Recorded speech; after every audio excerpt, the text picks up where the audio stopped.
Seems like there's a lot of these types of videos on YouTube, but that is okay. This one's mine. What's going on?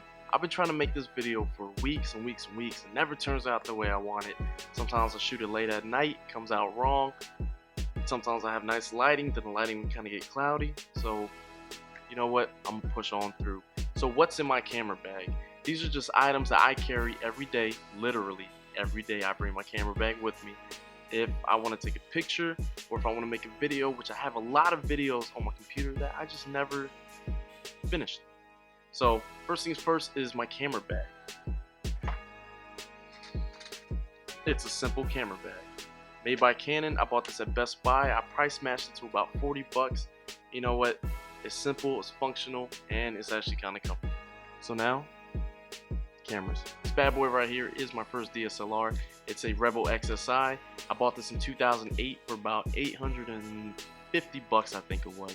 And I was super excited. Took a lot of pictures. I took it downrange with me, took a lot of pictures, and it's just been functional. I mean, to this day, it still works. I'll take it out from time to time, just take a few pictures, just to use it a little bit.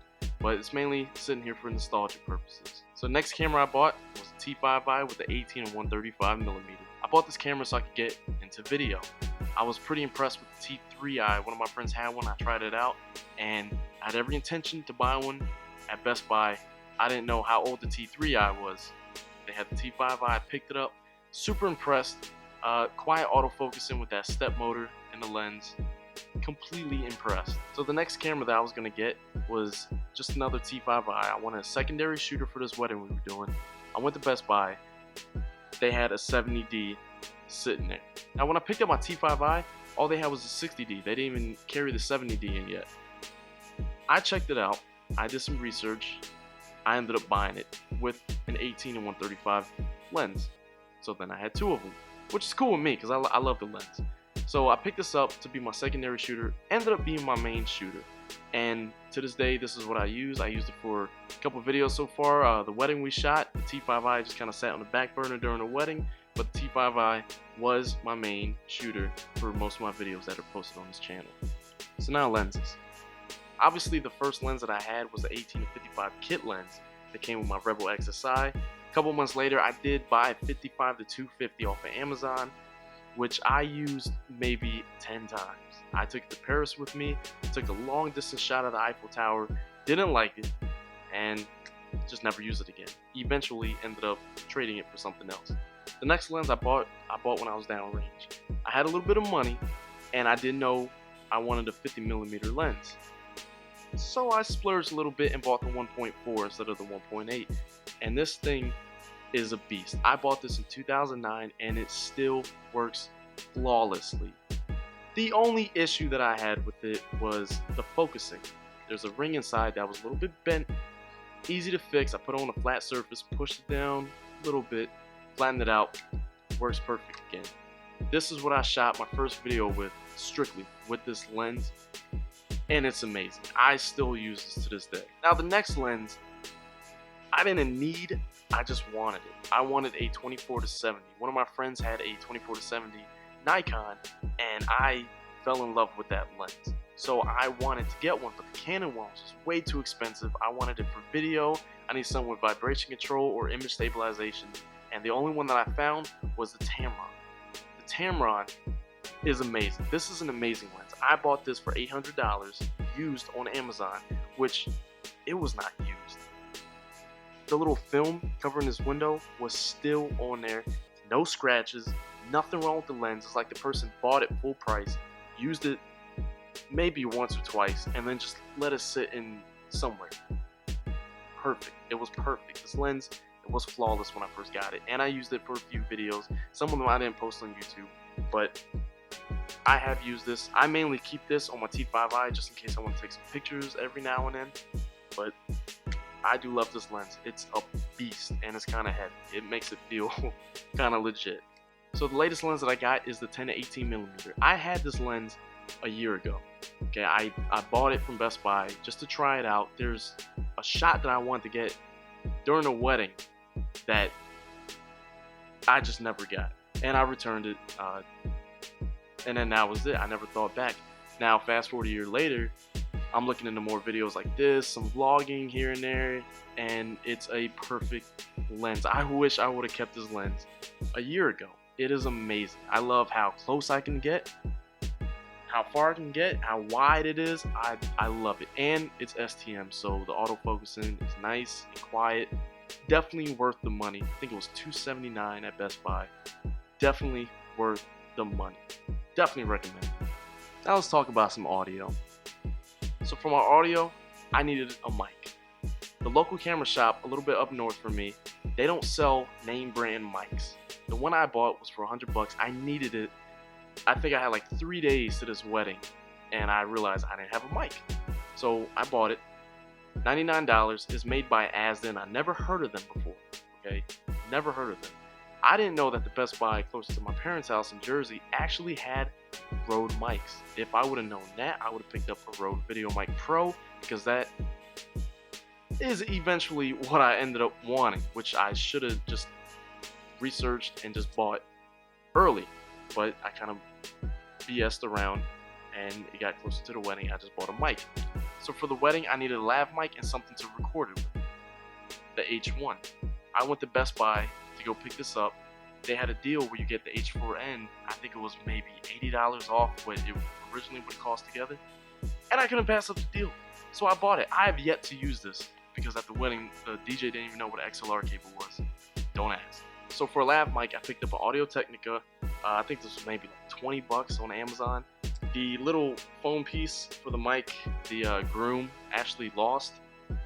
Another long story, just a bad experience. But that's pretty much what I use for audio. It's just the mic up top, the H4, well, not the H4n, but the H1.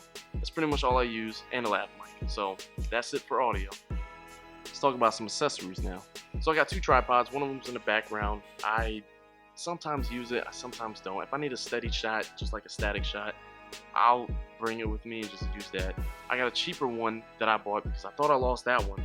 I bought this one. I'm not going to show it, but I have a video light on there, which is another accessory. But I bought a video light off of Amazon for maybe like 20-25 bucks, which I do use. I've used it during the birthday party, but those two I just kind of keep together, especially when I'm doing videos like this.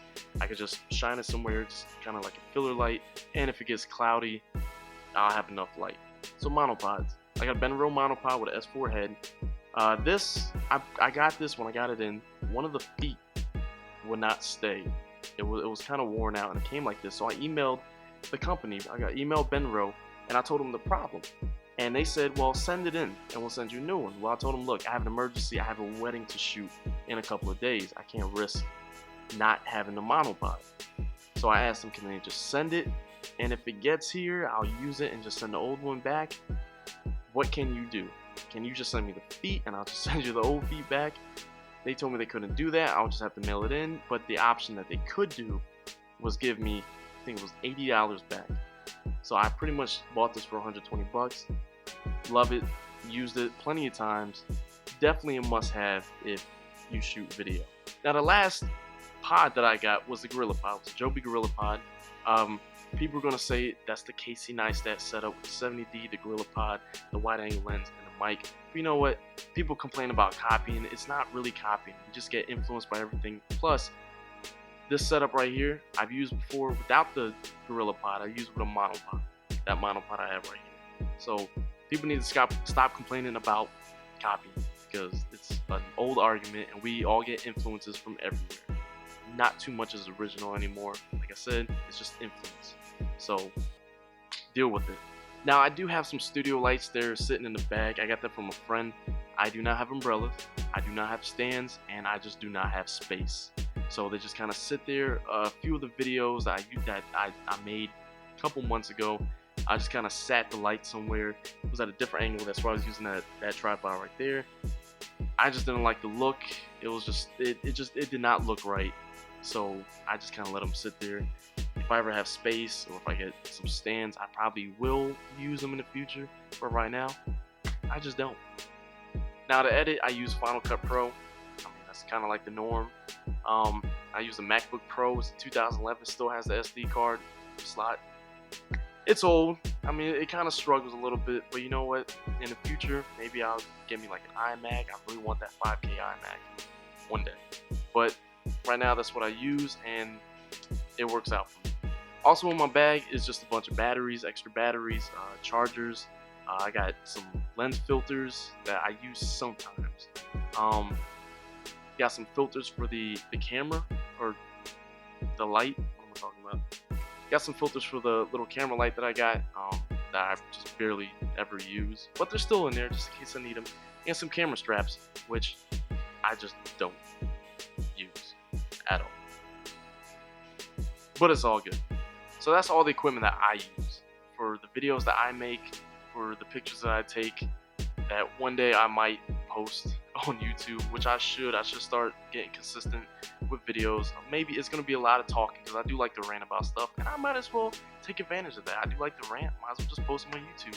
And of course, with this new YouTube guidelines, I'll keep it a little bit friendly.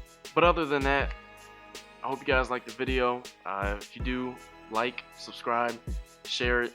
If it's gives you guys some influence of what to get, I'm probably gonna post some links down below. Like I said, I price match a lot of stuff, so when times are tough, you gotta do what you can. So you guys have a great one. I'll see you in the next video. Peace.